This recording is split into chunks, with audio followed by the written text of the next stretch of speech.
धम्म प्रभात। बहुत बहुत साधुवाद। कल्याण हो, मंगल हो, दीर्घायु हो, सदा सुखी हो। आज हम संगत कर रहे हैं वर्तमान की जो स्थिति चल रही है वह बुद्धों के लिए दमनकारी पुनः चल रही है। सोनम वांगचुक को जबरन मुकदमा फर्जी लगाकर गिरफ्तार किया गया।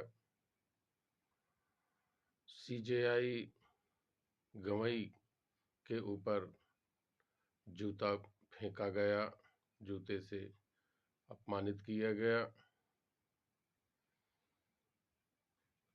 ग्वालियर में अनिल मिश्रा द्वारा बोधिसत्व बाबा साहब पर अभद्र टिप्पणी की गई। सत्ता वाले बुलडोजर के दम से लोगों को भयभीत कर रहे हैं। ऐसा क्यों हो रहा है?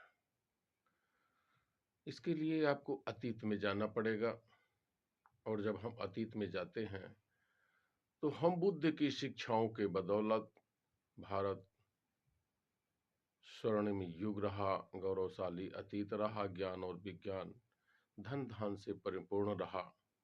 लेकिन जब हम ज्ञान और विज्ञान से हटकर जब हम परंपराओं में, अंधविश्वास में, पाखंड में और विकारों की तरफ हमारा ध्यान ज्यादा रहा है, रुझान ज्यादा रहा है, व्यापार व्यवहार और समव्यवहार ज्यादा रहा है, तभी हम गर्त की ओर लग गए हैं। 7वीं सदी के बाद यही हमारी दुर्गति रही है और हमारे देश में बुद्ध बनाम अबुद्ध चलता रहा।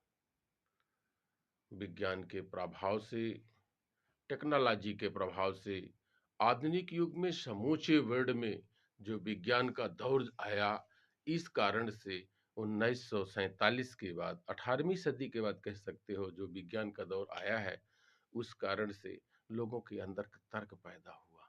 लेकिन 1947 में जो सत्ता भारत की सौंपी गई ब्राह्मण के हाथों में, वह थाली में सजा कर दे दी गई और लगातार वह सारे पदों में लोकतंत्र में पूरी तरह से ब्राह्मण का कब्जा हो गया, जिस कारण जो मानवता बनाम अमानवता की चल रही थी, वह अमानवता पद में पहुंच गई, पैसे में पहुंच गई, दम में पहुंच गई और मानवता को कुचलने लगी। यहाँ पर बुद्ध बनाम अबुद्ध का ही संघर्ष चल रहा है। अब बुद्ध के लोगों को चाहिए कि वह जाति भेदभाव को खत्म करें। याद रखो, अतीत काल में जब भी आपने प्रकृति के नियमों के आधार पर, वास्तविकता नियमों के आधार पर, मानवता के नियमों के आधार पर चला, स्वर्णिम युग आया। आपके अंदर विकार पैदा हुआ, आप गड़बड़ा गए।